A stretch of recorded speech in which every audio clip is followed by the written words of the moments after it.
Now, what in another getting? Pinjo here is surely. Nay, Migi, you look now. Egi isi niki pode siegu noro, so jaguna to gitin nang.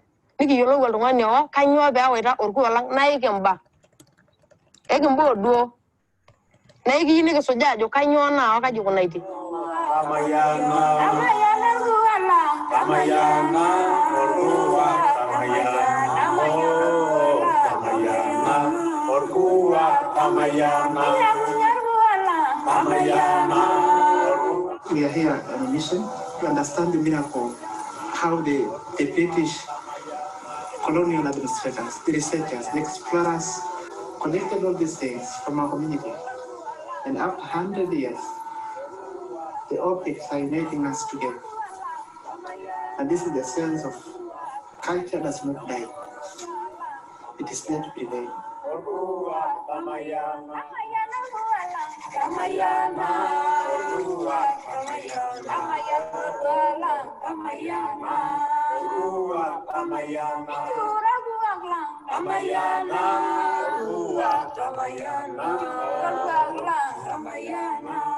It's a very important moment, Yes. when new additions are being made to the Yes. museum, which are in a partnership and very conscious exactly. donation also to the museum. Yes.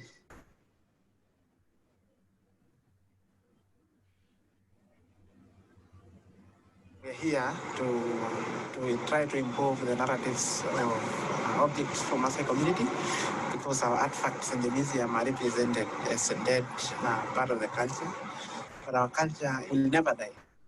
This is why we saw the importance of engaging the museum directly, but also we try to see how are we going to feature a partnership which will also help other indigenous communities to learn from what we are doing here to improve it in different museums around the world. Ceremonial address. It says, face ring of hide and feathers captured from the Maasai after a fight. We cannot put it on when they are going for a fight. That is one of the things that we need.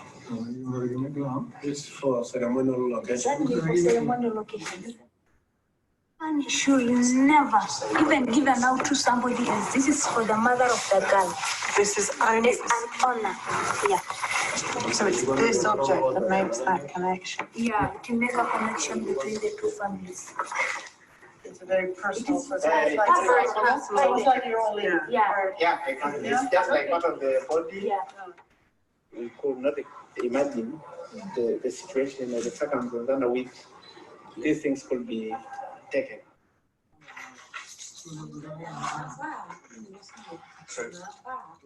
Why do you have an engagement department in the museum where most of the things are kept and people have to appreciate on their own? Because you come and see, and this is why we are struggling to improve the narratives of objects, so that people can be easy to connect with exactly what is there.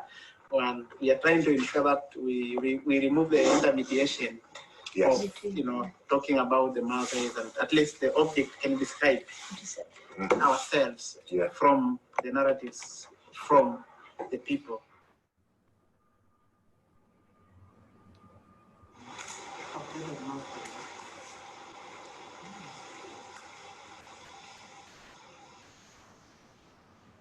Maps are developed and permanent maps are put, and while our livelihood is too dynamic, so you say this is a grazing, this is a dry season grazing land for this year.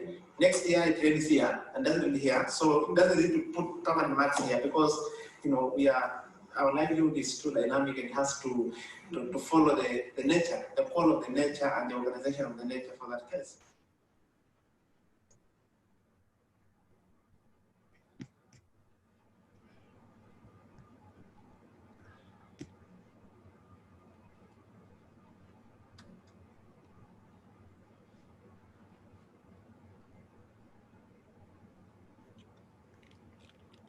Hello and welcome everyone. Thank you so much for joining us today. This is the 26th episode of the Hunger for Justice series. We are so happy to welcome Samwel Nangiria, and this is I Am Not Your Artifact. We will be recording, this episode is being recorded, will be available for public viewing on YouTube. And we'll also be taking questions that will be answered towards the end of the program. So you're welcome to submit your questions in the Q&A box. A Growing Culture is a nonprofit organization advancing a culture of farmer autonomy and agroecological innovation. We thank you so much for joining us today, and here's Lauren Cardelli. 26 episodes, I think that's half a year. 6 months of the Hunger for Justice broadcast. Today is some very special episode. It's one that I've been looking forward to since the conception of Hunger for Justice. Samwel is a dear friend and a brother to me.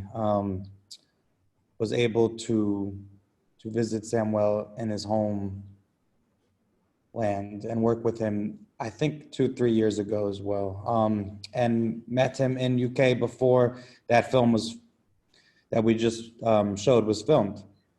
Samwel is a legend of all means. I mean, a land protector and a warrior in every aspect of the word.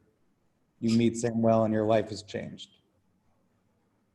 Samwel today traveled over 500 kilometers to get to where he is to meet you all. 500 kilometers to come to a place to meet you. So we ask all of you all who are attending today to go half that distance, to meet a different perspective and different voices from around the world. We ask you to commit to a journey yourselves, to listen, to learn, to decolonize, to indigenize. I'm with the greatest honor to introduce my dear friend, Samwel.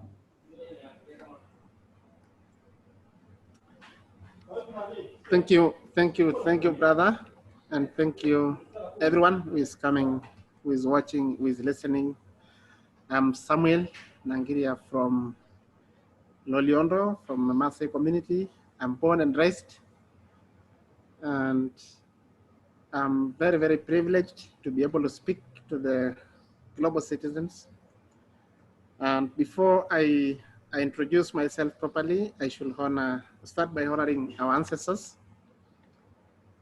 our grandfathers and mothers and warriors who fought tirelessly and who struggled to maintain our culture and become one of the most strong and resilient culture in the world. And I should do that by using my word, my mother tongue, because this is what they understand. I learned English, but I should do that, honoring them. But I'm doing national, I don't know what I do. Kadita rene weji da doga lotion aira limunya malarit na imatir Masai nala limusi aini sapukin na yu mizayo yu misanto yuang ayala jogel to kanade meda na ko tangara giyo ore ngwa pipo kin na ira shigir Masai na raba na nyamali na rano kiyo ore rara la la rote doga lotion na kala limasi para na la ira she tangara ga yala jo ore ndo yuana ninja na ira shiro be kidara na ko ore ngano mini kiara ore ngajalang sidai likiara na tangara kinenje Nora last na napoke na kala umundu be go ma yanto yini ni bo be hangolom ikin josho inyara bala ira bar keliko. Okay, thank you. I should like to introduce myself, and I said I'm from Loita Maasai, from Tanzania, and I have two backgrounds. One is a colonial one. I went to school and I studied natural resource management. But on the other hand, I was born and raised in the Maasai very deep-rooted traditional system. And after my studies, I came back and I started trying to see the differences between the so-called scientific natural resource management and traditional natural resource management. So I found myself in the middle of two different sciences, two different knowledges, and two different beliefs. And that has made me very strong because I realized that, in fact, if I knew, maybe I shouldn't have gone to school, because the Maasai traditional system of natural resources management is so strong, is so resilient, and it is very, very promising. They have been able to manage all these, call it wildlife sanctuaries, call it national parks, call it game reserves, game control areas, because of the sounding of their prevailing natural resource management, which is very, very traditional. So I find myself in the middle of two worlds, but I've always been of advantages to learn from the other side and also be able to speak from the Maasai traditional natural resource management. So from 2009, I have been involved very, very heavily in the struggle to keep or to secure our land. We live in the middle of Serengeti, Masai Mara, and Ngorongoro. So this is actually a functioning ecosystem, a globally known ecosystem. Serengeti is regarded one of the best, one of the most victorious national park. And this was a Maasai land. We gave it on a constructed consent because I know grandparents actually were pushed in a 10 years of negotiation. They ended up signing a constructed consent. So I've been struggling to support my people. And as a result of that, we've run through campaigns and advocacy to try and tell the world, tell our government that we are partners. We are not destroying environment. Indigenous people all over the world have actually stood the test of time to show that they can manage delicate ecosystems, important ecosystems of this planet, and we are doing it in practice. And because of the other side, the other knowledge, we've been actually in serious conflict that has put our people in continuous pressure with governments, corporations, and scientists. So the money, the knowledge, and the government, the political part of it, are actually fighting against the indigenous people. So I'll be speaking about the struggles, but also speaking on behalf of the Maasai, but also on behalf of the indigenous communities, indigenous family all over the world, because we share a lot of commonality, we share issues, we share historical injustices, we share the contemporary issues, and all over the world, we are struggling to maintain the order of the planet through our traditional system. So because of what I've been doing, I've been actually put in trouble. I've been arrested 13 times from 2009 and put in the cell. I've also been shot. I survived. And all sort of threatening information. But I know what I'm defending is not, it is not for me, but it is for the entire planet. It's for the entire humanity. And this is why I'm so privileged to share today and to be able to tell other people that the Maasai and other indigenous communities of the world are struggling to actually to be in front, as we have always been, of the agenda of saving the planet. And we will show that the world that our knowledge, our system, our cultures has stood the test of time, and we are the right people to show the world the way. And I speak on behalf of them this evening. Thank you, Samwel. I'd like to, before we get into the concept of the overarching goal of this talk, which is I Am Not Your Artifact and the Living Cultures Project, I want to give the audience some more context around Tanzania, Loliondo, and the Serengeti. What is the relationship? What is the historical relationship with the indigenous people and with the Tanzanian government? Has it always been as bad as it is today?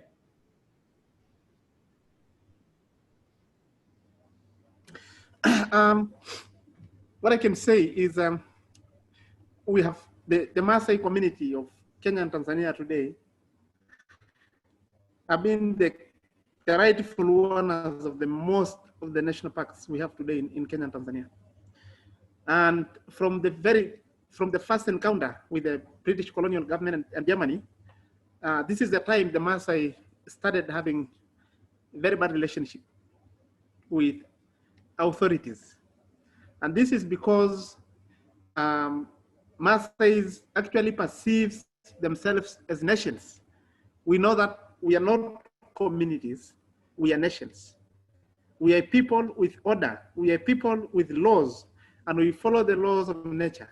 We are people with authoritative leadership. We are people with democratic system of managing our resources.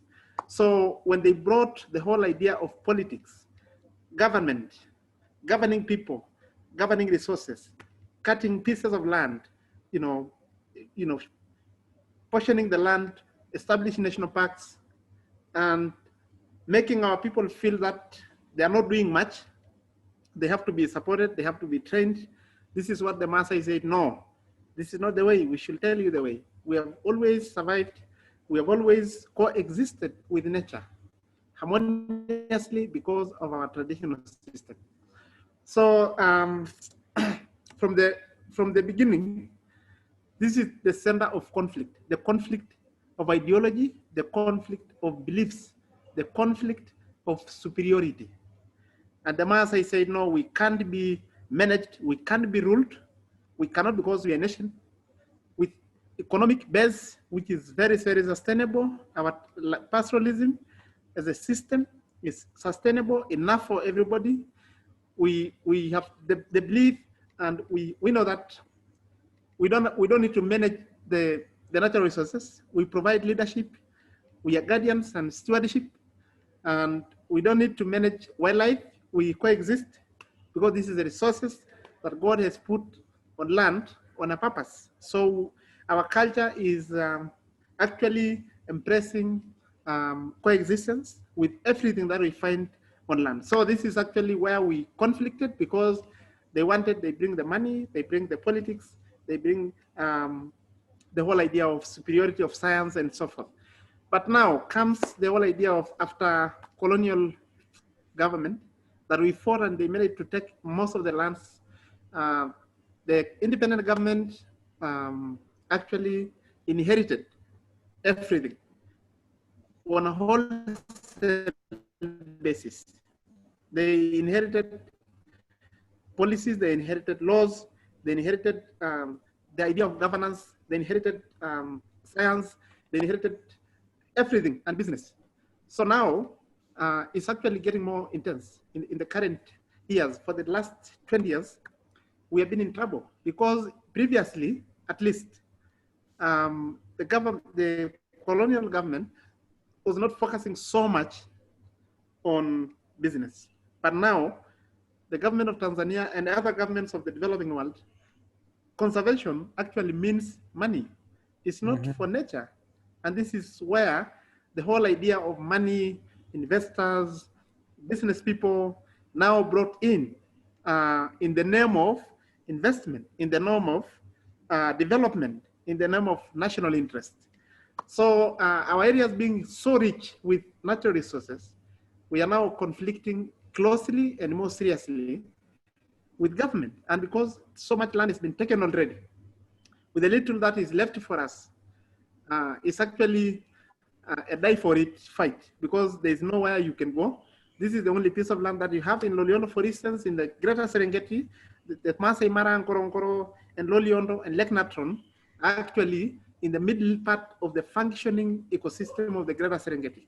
And we have been part of it for the last, as far as the record can tell, from 1400. So if somebody now says we push the Maasai from the 1,500 kilometers square for the royal family to be able to hunt peacefully, this is actually like the last part of the land we have, which is helping us manage our life in terms of economy, the pastoralism, the culture, and everything that is actually we hold as a community, as a nation. So the relationship has grown very intense because of the introduction of money, business, and investors who are actually taking big chunks of land for business. And in Loliondo, for instance, the case of OBC, the royal family from Dubai, and Thompson Safari from America, these two giant companies have been facilitating our government to evict the Maasai brutally, shooting people, and so that they can hunt and they can do photographic safaris more peacefully without the Maasai. And it is the whole idea connected to the colonial land taking, grabbing, and partitioning, even the ecosystem. They don't care about how it functions, of which we cared. The Maasai know that the ecosystem function, and it has to be left to function. For them, is actually a matter of getting boxes in the middle of for business and for money. And for us, it's not only bad for us, it is actually the worstest for the ecosystem. So this is actually, I could say, the relationship is getting more bad as we go because of factor of land being taken, and the Maasai have to struggle to make sure that they survive. Samwel, you know, I remember when I was visiting you some years back, you showed how your livestock are grazing with the wild animals. And you explained to me how the Maasai's animals are part of a larger ecosystem, and they're grazing with the zebras and the giraffes and the gazelles, and how the hunting, the conservation efforts for hunting, which were led by the royal family of Dubai and OBC, that they didn't want the Maasai there because your herds were preventing their access to the games. Yes. And what's interesting to me is you have on one side conservation for hunting, right? Where natural habitat is preserved, it's commodified through permit access and through the goal of creating a sport, game dynamic. And on the other side, you have ecotourism, which is Thompson Safari from Boston, right? So you have these two environmental components that are both, you know, you can see them in different sides. You can see one is focusing on hunting, the other one is focused on ecotourism, but they're both capital driven. They're both capitalist driven. So they both came as a threat to, or they both saw the indigenous people as a threat. Now, with your efforts to stand up to them, it went into national courts and international courts, and I know that Oakland Institute helped you with presenting a policy brief as well as promoting media attention. What is going on currently with that situation? Yes, thank you. That is a very, very important question for people who do not know, who only know of Loliondo. I know Loliondo is quite famous internationally because of these big scandals. What is happening, as I say, they really don't care about how the ecosystem function. This is due to giant companies, OBC, which is actually the royal family from Dubai, and the Thompson Safari are actually less than 15 kilometers apart. The land that they take for the other one doing tourism, photographic, and the other one is doing a serious hunting. A serious, when I say serious, it's really serious. And these two giants are in the middle of the Maasai community, and with the OBC who are listed by the government in 1992, we have exhausted all the administrative and political remedies, trying to find a way, including trying to compromise, telling our government, please, can you allow us to do our grazing? You allow them to hunt the animals because animals belong to the government. But what happened is the government and the OBC did not want that. We did everything we could to ensure that we secure the land tenure as we have always had it, and then OBC could do the business. But that was not possible. So from 1992 to currently to 2017, we have been on and off conflict, serious one. Some people have died, some people have been shot, thousands of them have been put in cell in different locations. But we decided now that because we have exhausted the administrative avenues and political one in Tanzania, we should now start going to court. So with the legal analysis that we did, we realized that it was very close to impossible to be able to institute a case against OBC in the Tanzanian judiciary system. So we decided to move and do the filing of the court case in East African Court of Justice.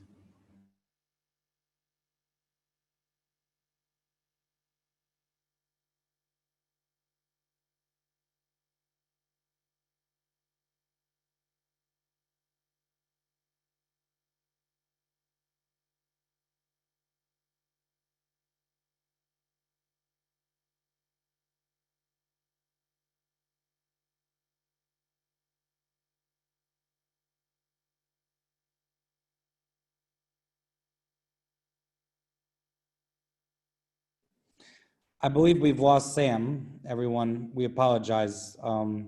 It's hard to connect in many areas around the world, and we do our best at A Growing Culture to work with communities and to be able to facilitate connections and conversations that aren't heard. And to do that, sometimes we run into problems. So I believe Samwel just logged right back in. Now, and when we filed with a certificate of urgency to request the court to grant a court injunction or a court order to stop the eviction when the main suit is being determined. And that was granted. And in the middle of that, the government actually also applied for, they applied for a PO. They filed a preliminary objection because they said the village couldn't institute a case against the central government. And that is a lesson that they did not want a case against them in the regional mechanism. Fortunately, the PO was dismissed. So where we are now with that is we have all the 20 community witnesses and 2 expert witnesses have been able to be cross-examined. And now we are waiting only 1 session where our lawyers will be cross-examining the other side, and then the ruling. We expect the ruling maybe by March next year, we should be having the ruling coming out. What we know is with the process of 3 years now, very closely, because this is a serious case, because it's not only a question of land right, but it's also a question of identity of the community, culture, self-determination, all those sort of things. If you tamper with land, then you are tampering with the equilibrium of the community. So this is where we are now. We're expecting a positive ruling on our favor, because we have been able to tell, we have been able to get as much as the Serengeti agreement that was signed by the Maasai, which actually stated if any conflict is going to come between the Maasai and conservation in the Loliondo and Serengeti, in the Loliondo and Ngorongoro, the Maasai land, the Maasai human right and land right will be paramount, will be given a different weight. So this is where we are. With Thompson, we also had the court in the High Court of Tanzania. You know, originally, where the land that Thompson is using now was originally given to Tanganyika breweries, which was a parastatal. So what happened in between 2000 and 2006, government of Tanzania started privatizing all the corporations, all the parastatals. And one of them was Tanganyika Breweries Limited. So what happened? The government privatized Tanganyika Breweries to a South African company, and then they privatized all the possessions or all the belongings that Tanzania Breweries had. Tanganyika Breweries, the former.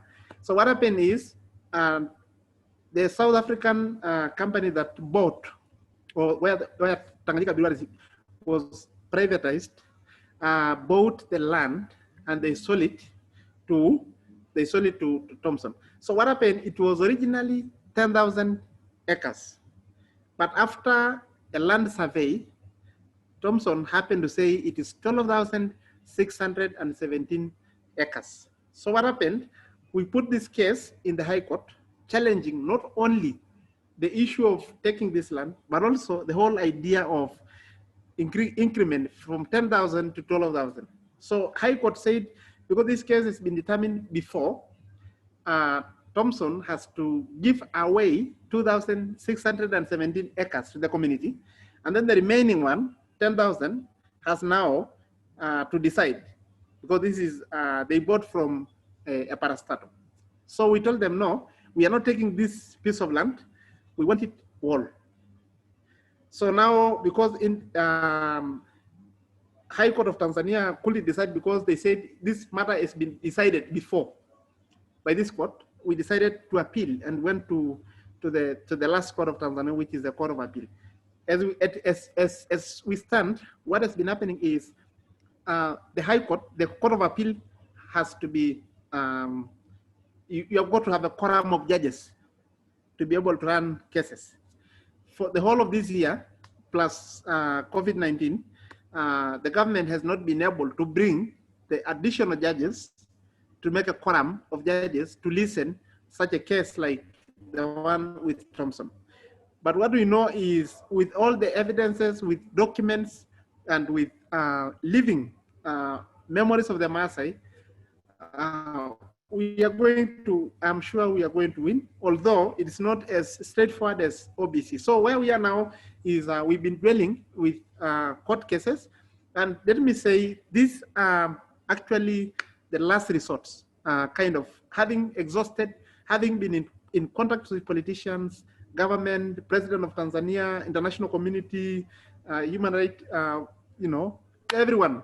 Loliondo is actually, if you ask me who is the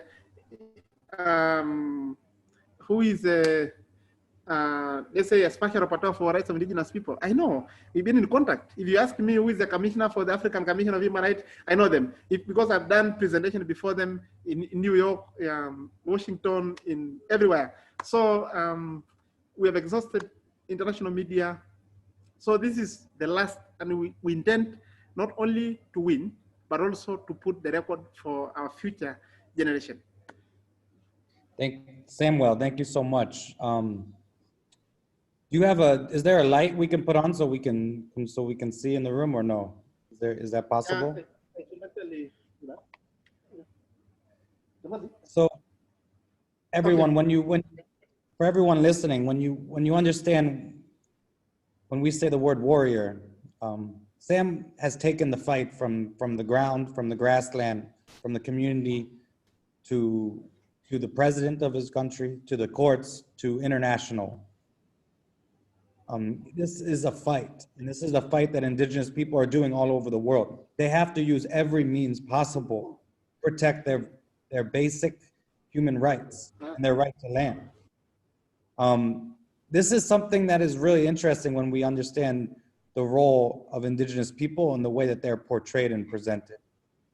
Now, when I first met Samwel, it was in UK. For a convening of indigenous peoples led by an organization called InsightShare.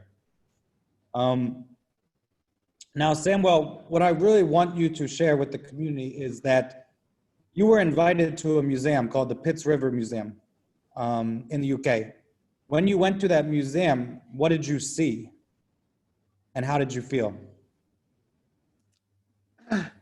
When I normally asked about this question,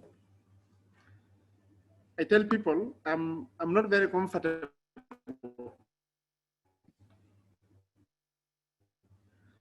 because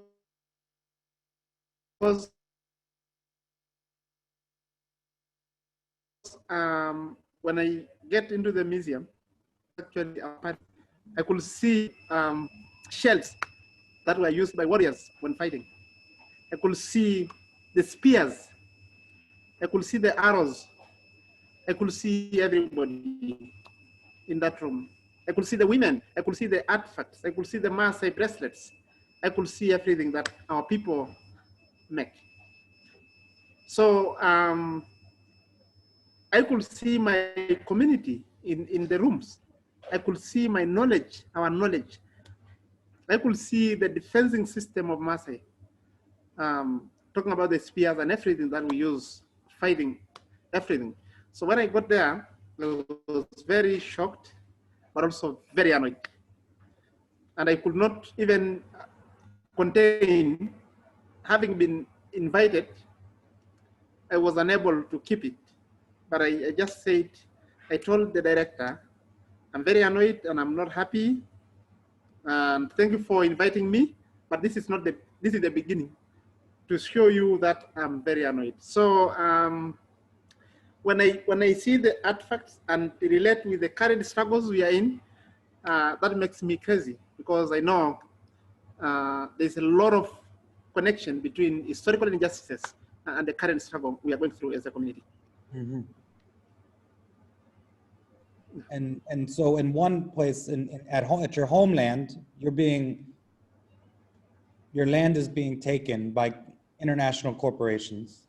And when you go to a museum, you see your land being presented as not a living culture, but a past culture, as an artifact, right? And what was really incredible and inspiring to me, Sam, is your next step and how you took action to bring that narrative and control that narrative. How you went to your community and set up a camera and talk to your community. Will you share with the world that story? Yes, as I said, it was the beginning of a questioning about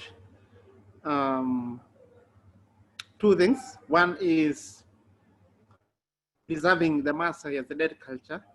Two is the connection between what is being protected, what is being guarded, what is put in the shelves in the strong rooms that belongs to a functioning community, now being regarded as the thing of the past. And I went back to my people, I went to the traditional leaders and my community, and I set up the camera to make sure that I tell them exactly what I saw. And because it is not my issue, it is our issue. It's not a matter of saying I saw, I was not a tourist. In fact, they took me to the museum as a tourist because this is what they've been doing, to promote what they've been keeping. Yep. And to pretend and having photos of different people coming in and saying these people are visiting, even the Maasais are colorfully coming. So we shared the story. And I took the message from elders to the director of the museum. It was not a very easy message, but we had to do it because that was the only way we could do it. And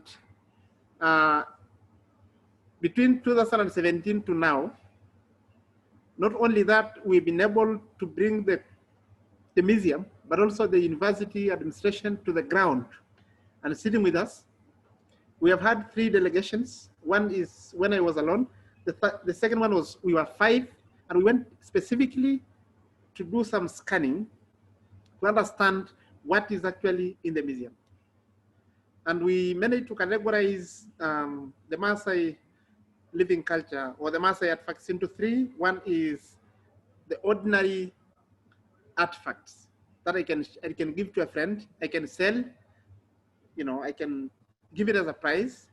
Secondly is artifacts that are critical, that are important to our inheritance system, marriage system, and rite of passages. Sometimes you have got to have some artifacts to be able to get in a traditional training camp.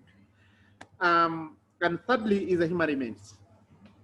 So we told them we will be dealing with culturally sensitive artifacts that represent not only the deep part of the culture, but also the continuity, the sustainability of the community.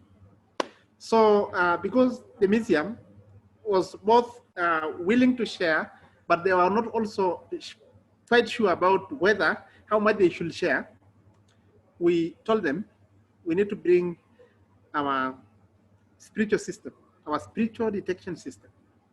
And this is exactly what we did at the beginning of this year. That was January, February. We went to Oxford, the first time a spiritual institution of the Maasai community of both Kenya and Tanzania visiting outside with the calabash that contains the stones that are actually normally used over centuries for detection. The story actually that came out of this engagement is the whole idea of ability of our spiritual system to detect not only what has happened, but even who did what in a specific time. And when we had the meeting with the directors of the university, these guys are learned, and they also had, when we were about to go, they assigned somebody to do a quick but detailed analysis of the items, the 5 items that we identified. So when we went there, they already have a lot of records from British Museum, but they were not shown to us immediately. They were only shown to us when we brought the institution, the detection system of the Maasai community. And unfortunately, the knowledge is corroborated. So this is actually what has sparked the minds of and hearts of people, that our ancient spiritual system is even functioning outside the Maasai territory. And I think this is something that has made my heart like now seeing light in front of saying we should say historical injustices, the whole idea of narratives and superiority and all these things. We should start by asking museums and the global citizen to understand that they thought most of the systems that we've been using to sustain our life are dead, but they are still very much alive. So this is where we are now, and we intend, if it were not for Corona, we should have been able to have a conversation with Mokombo, the senior spiritual leader for the Maasai of Tanzania and Kenya, who will be able to give us spiritual guidance on the next steps. Otherwise, we have been able to identify through the calabash the families of the deceased or the whoever was killed, the circumstances under which the artifacts were taken, and also the hands and business and everything that has gone through, where the artifacts have gone through. So this information has helped us to know not only that the artifacts are in Oxford, but also the circumstances under which these artifacts were taken. And these circumstances relate very, very closely with most of the colonial injustices, and including killing even women and taking the artifacts. So this is quite a big story, and we've been able to tell through BBC and so many big newspapers in Europe. And we intend now to have exclusive Maasai community deeper reflection of impact of colonialism, which is actually the whole of what we are seeing now: the land grabbing, education system, political leadership, Christianity, and all these things that have been brought on top of our people and confusing our people. So I think this is a turning point where the Maasai of Kenya and Tanzania are now coming together, irrespective of the boundaries, and start discussing about collective impact and serious, damages that colonial has made in our culture, in our systems of life, in our sustainability and resilience in this fast changing world. So I think this is an important thing to mention. And I know not only us, I've been in touch with Maori in New Zealand, Inuits in Canada, Aboriginals in Australia, and other Sami. I've been to Finland, I've been to Norway, Sweden, meeting and talking. I know different communities have taken different routes when trying to engage museum. But I think it's not a question of repatriation. It's a question of understanding how and what happened. And I think by understanding, we will be able to bring a different discussion around why. I know some people like Sami have been struggling to repatriate, taking back. But why should you not ask somebody, how did you get it? And what happened exactly? And what are the impact? If now that with the research we are doing, some families where these serious artifacts were taken have been broken. And it is because you simply take a ring, which is inheritance. And that ring is in Oxford, for instance, for the last 180 years, and that family is completely broken. And this is because the inheritance system has been broken. So those I think we need to go beyond repatriating and try to understand the impact from a bigger scale and featuring around what should be done if this is a situation. Yes. Samwel, I find that to be just unbelievably, powerful story about your confrontation with museums, which are artifacts of colonialism, right? And you rallying with your community to confront that museum and challenging that and beginning a process of decolonization, right? But knowing that this is a long journey, and that journey is not just about returning stolen property, stolen land, but it's about naming what had happened, right? Naming what colonialism looks like, naming what exactly manifested for that museum to actually have those artifacts of your culture, right? I also understand that you went there, you saw these artifacts being reflected in a way that wasn't always the truth. And so how can museums be more inclusive of Indigenous communities and in curation? Is Pitts River inviting you for a long-term relationship, or was this just a one-time event? For them, the experiences they have with communities actually have been the whole idea of returning. And for us, and for me particularly, I think returning, if it is to happen, has to be the last thing.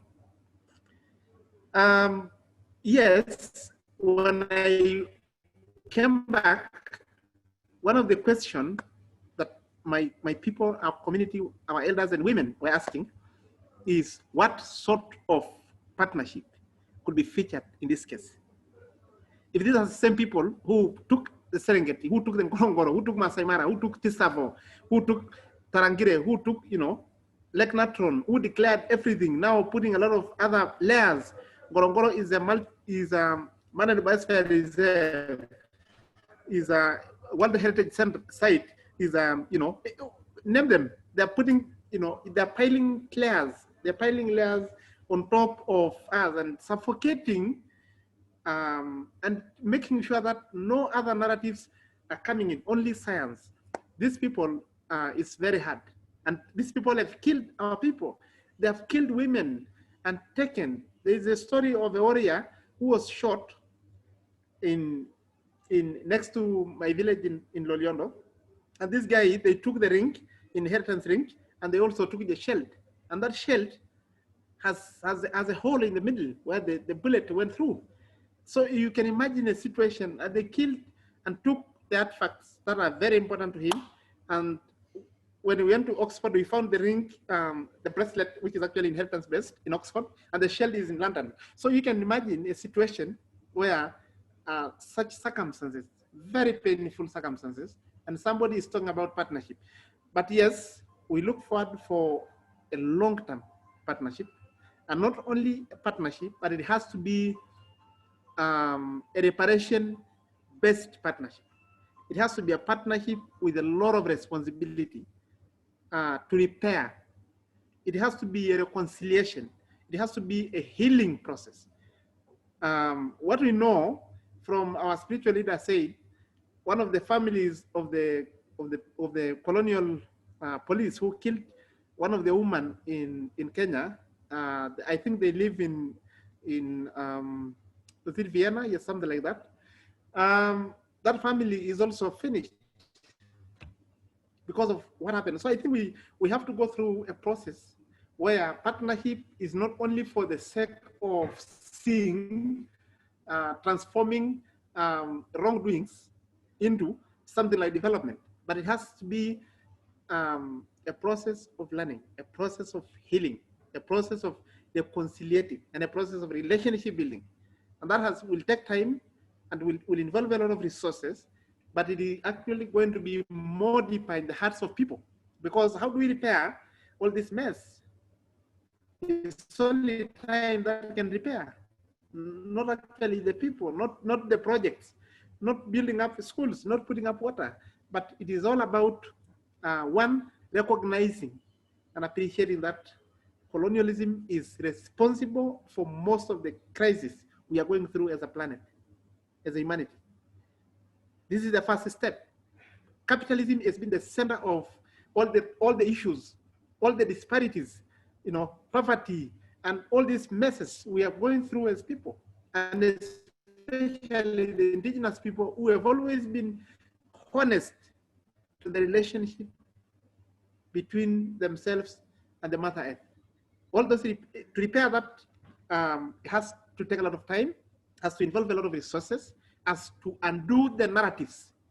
The piles of millions of papers that have been written that are wrong has to be, to be undone, and to undo it, to start afresh. Like, for instance, we are thinking around a living culture center for the Maasai. A living culture center has to do research and undo 5 centuries of fake news about the Maasai, fake news about conservation, fake news about farming, fake news about fishing, fake news about management of natural resources, fake news, and these people have been going away with it. They have been always pretending, and this has been made the order of the day, the order of the planet. So it's not a question of conventional partnership, but it has to be very spiritual. And this is going to happen if the other side are ready to come down for a serious discussion and repenting. They have to repent, and we start afresh. And we have to undo a lot of things, including the whole concept of missiology. Museums is where all these wrongdoings have been hidden. How do you put up a management if this is a store where all these wrongdoings, all the injustices, physically hidden, killing somebody, taking the head, putting it somewhere, and then guarding it, and you speak about human rights in the towers. So I've been speaking very seriously, and because we've managed to get our spiritual system on top of it, I think we as the Maasai are going to pioneer a kind of a different direction when it comes to relation. It's not a question of improving the narratives. For who? This is normally returning, improving narratives. So what? Why do we need to improve while you have remained with them for 500 years? So those are very hard questions we have got to ask ourselves, and it is actually connected with climate crisis, and if any relationship, any partnership has to be featured between indigenous communities and other local communities and these superior colonial institutions, a lot has to be done in terms of our direction. Our coming together has to do a lot of repair, not only to human beings, but also to the Mother Earth. It has been destroyed so much on the basis of capitalism, on the basis of politics and money. So a lot has been destroyed. In Loliono, for instance, we are killing this innocent wildlife for money. All over the world, all the rivers have been polluted, lakes have been, so I think it's not a standalone kind of a thing, but it has to be a very holistic process that is going to bring humanity together, that's going to bring people and think about what went wrong in our history. And to correct that, you need time, you need broken-hearted people to understand the situation we are going through as a Maasai and other communities as a result of colonialism and capitalism. Yes. Samwel, in the Western societies, it seems like there is a recognition that of some aspects of colonialism, and there's a recognition that capitalism isn't working, right? But they still believe that there is a derivative or a form of capitalism that can be healing, that could be reparative. What do you think when you hear about people presenting solutions, capitalist solutions for conservation, for a shift in consciousness? Do you think that it could work? Unfortunately, it doesn't work and it has not worked simply because some people somewhere are feeling that they have the answers. And answers can be maybe researched for by scientists, and money can be put in to force the injection of the research solutions. And because of the order that has been put in front of the world, they don't necessarily take time, take trouble to listen from other people, other knowledges. And for me, if I ask somebody from America, for instance, or maybe UK or Germany, how does he or she perceive, how do you perceive colonialism? He says colonialism, maybe some people understand colonialism, yes, it was bad, but it was also helpful to shape the whole idea of development, for instance. And so for me, colonialism, and for most of the masses, as I said, it's not only about injustices for the masses or for the people, but also for the planet. But the whole idea is science is coming to fail.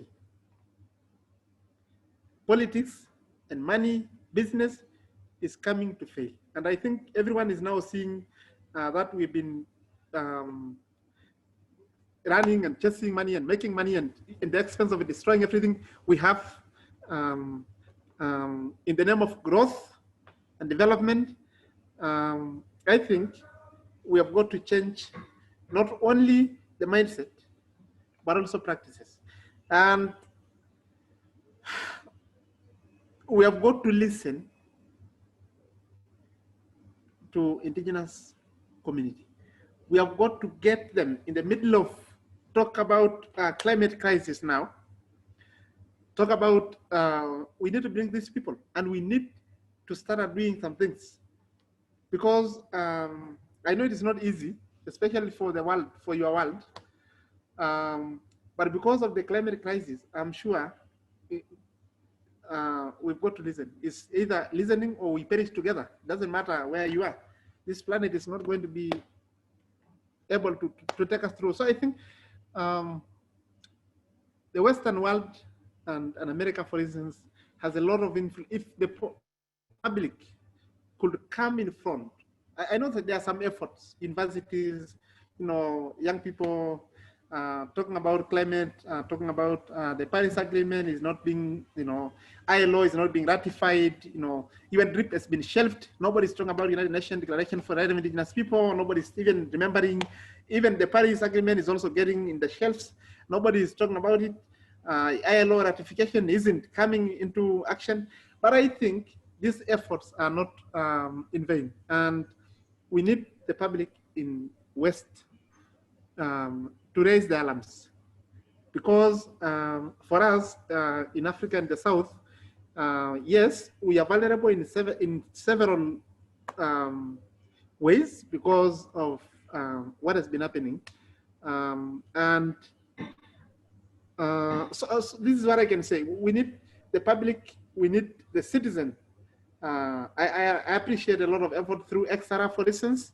Extinction Rebellion is actually putting a lot of energy. I'm part of it in Africa. We have XRA in Tanzania. I'm doing some work, at least to show what we're doing. But still, we need public, we need people with money to understand that money is not a solution. Money is just but something in the middle. Money does not replace humanity. Money cannot manage the planet. The planet has to manage itself as it has always done. And money, if anything, has to bring attention to the humanity and so forth. Yeah, so this is what I can say. Samwel, in your work all over the world, have you, who do you consider to be your most capable allies? Who's supporting you? Who are the valuable partners on your side? Thank you. This is an interesting question. The biggest support of what I'm doing is actually my community. When I was arrested, I was arrested with and they filed a serious case against me. Can you imagine my people hired 3 lawyers to defend me? Somebody sold up to 19 cows. One family selling 19 cows just because they wanted the best lawyer to defend me in court. And so this is my sustainable, my biggest support is my people. And secondly is partners from different parts of the world. I work with partners in most of the countries. If I name them, Finland, Germany, Sweden, UK, US, Canada, Africa, South Africa, Nigeria, Kenya, and many others. The way I work is actually, I've been trying to make sure that I don't become like a one-man show, but I make sure that what we do is actually grounded to the people I support. In my own village, for instance, recently we have been doing a piece of work which is really very important. I don't know if it is visible, but this is a loiter mass land use and occupancy mapping project. We trying to this report is actually not a report as such, but what I wanted to share is we made 8 atlases of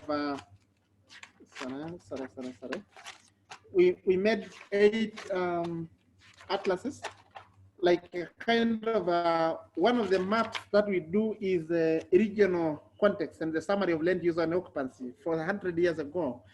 So what we do is, this is I'm sorry if it is not visible. This is a map.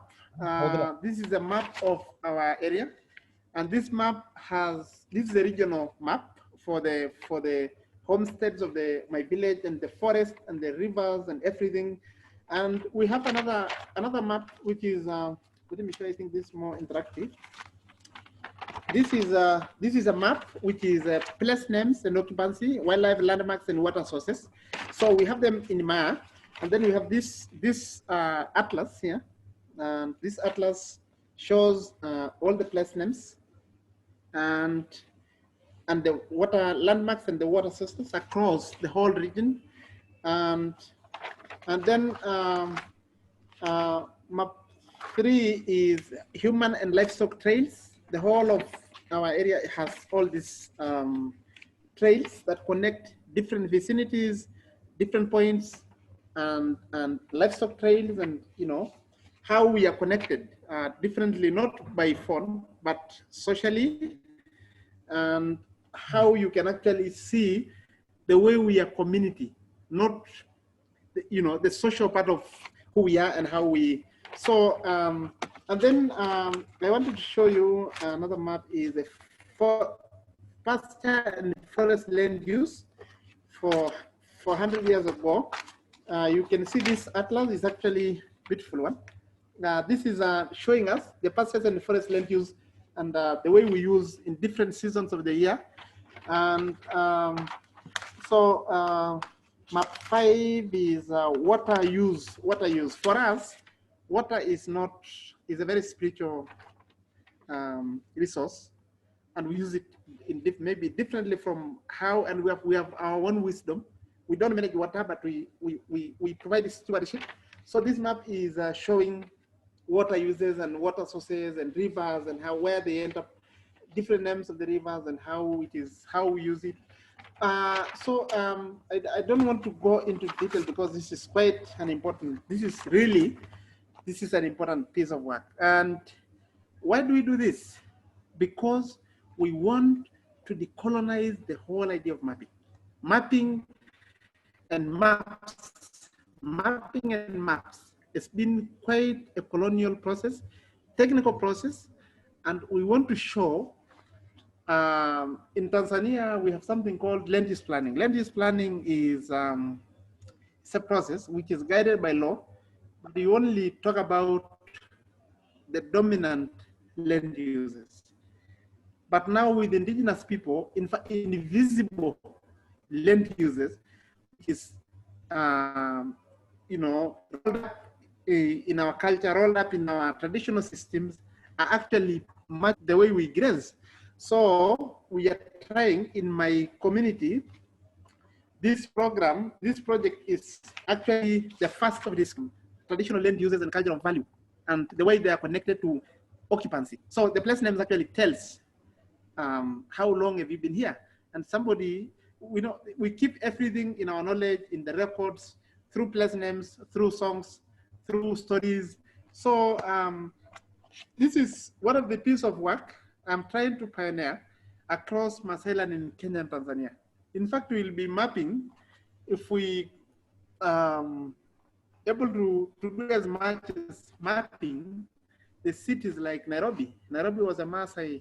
One of the person we found an artifact in Oxford was killed in the middle of Nairobi when it was a Maasai land by then. So that story can be connected so strategically, and we are trying to do the mapping of where our people were killed, where the artifacts were taken, and try to get like an illustration of how we were before.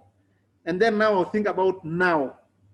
And you can get a picture of why are we saying, no, partnership has to go deeper and a serious reflection of exactly what happened. So this is what I can say. And I've started at home, and we planned to have this report in English, in Swahili, and in my language.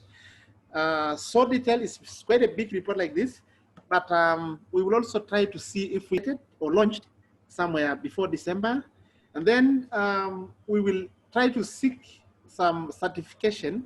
These maps to be certified by mapping division so that they can be formal maps, formal land uses that people have chosen, communities have chosen to document for us and for the coming generation. So these are kind of initiative, I'm working on it, and this is purely community supported.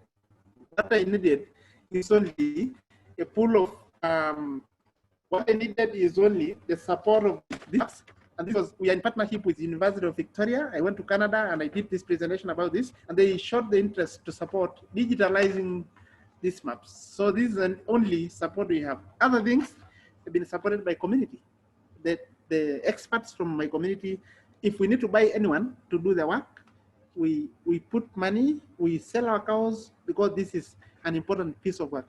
In the future, I know this piece of work is going to be very, very relevant, even defending our rights in courts and so forth. So I know, so this is the biggest part for me is my community and other colleagues and friends like you and others who are in different parts of the world. And the colonization is quite big, and it has to be unloaded, like unpacking, to see it from and think about. It's not a one fit for all. It's quite very complex. Awesome. That's just incredible. Everything that you've been able to do in your community, everything you're working to deal with constant colonialism that has never ended, as well as mitigate future problems. It's just incredible. Sam, how can people support your efforts? We've been getting messages asking, how can people listening support you?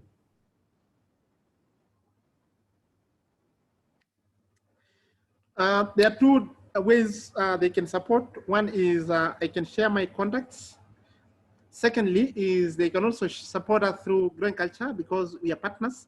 And you know, you've been to my village, you've been to my community, and we have also been together in Oxford, and you're following, I'm sure you're following the Living Culture Project. So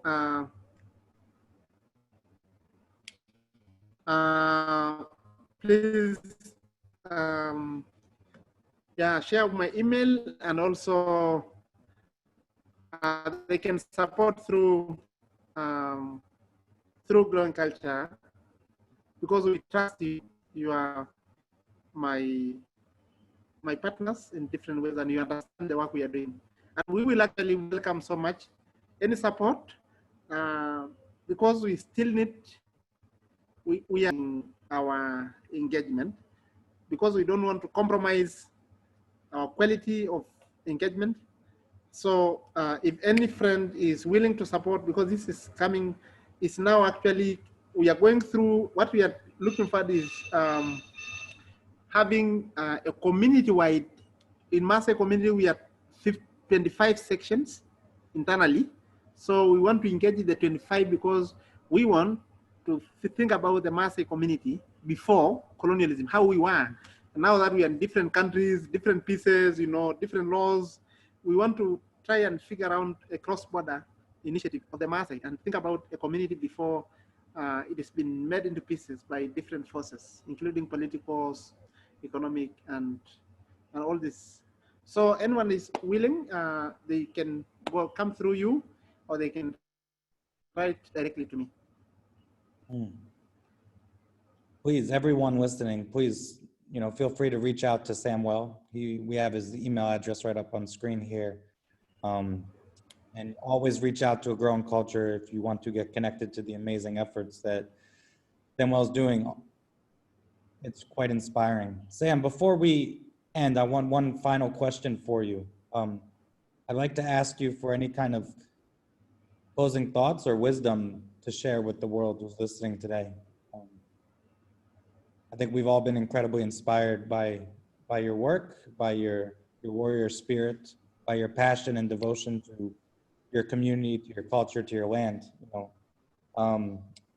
how land is in equilibrium, and your coexistence with just it's just unbelievable, and it's the medicine that we need today in a sick society. So I would love to give you the space for any final words.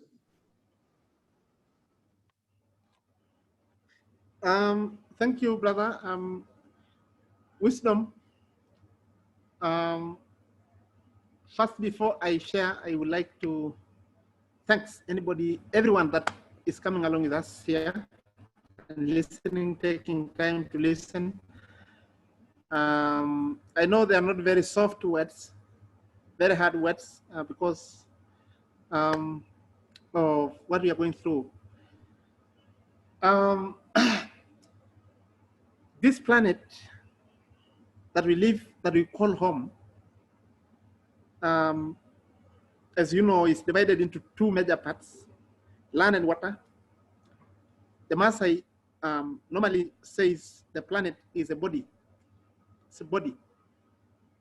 It's one body of a living thing. A planet, a body that operates the way our bodies operate. Unfortunately, from practices, we have been made to believe that we have East, we have South, we have North, we have Europe, we have Africa, we have America, Australia, but actually we are one family. We are one body. And this is why now with climate crisis, the planet is reminding us that you guys, you don't belong to different classes, you don't have different statuses, you are actually one body. And this is why we are seeking for a common solution. And because we have gone astray, we've gone away from the right route for many years, this is a time we need to say yes. We need to come back and think about a one body, a one planet.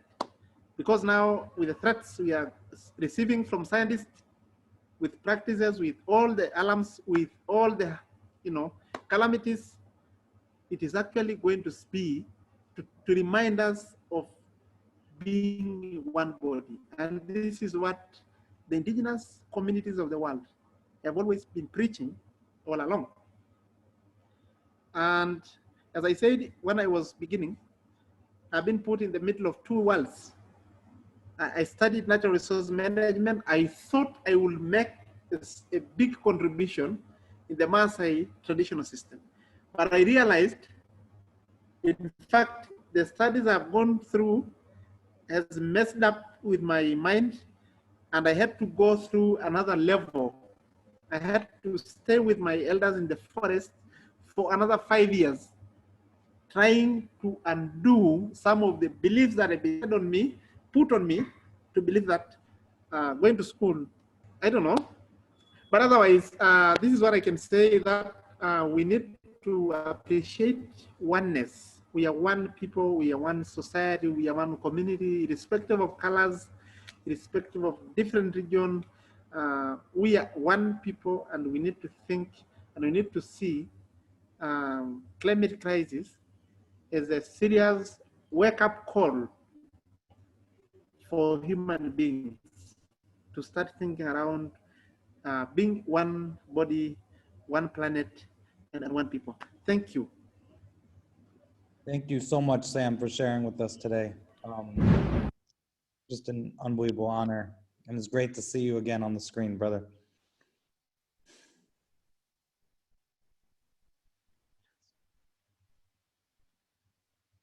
Thank you very much. If there is any question, any burning question from the participants, I'll be very, very privileged to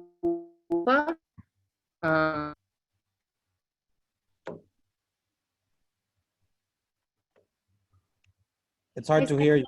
No questions have come in from the audience, but this is being recorded, and it will be uploaded. So if people reach out to you, they'll be able to do that over time. Thank you so much. Samwel, you're a hero and a legend. It's an honor to know you and to be your friend. So we look forward to working together. Thank you so much. Thank you, brother. Thank you to our sponsors, Milgram and Dascom, and Eat Your Way Clean. Please reach out to lauren@agrowingculture.org for any questions. If you want to reach Samwel, if you want to support the series, please tune in next week. Our broadcast is every Friday. And we wish everybody a happy weekend. Thank you.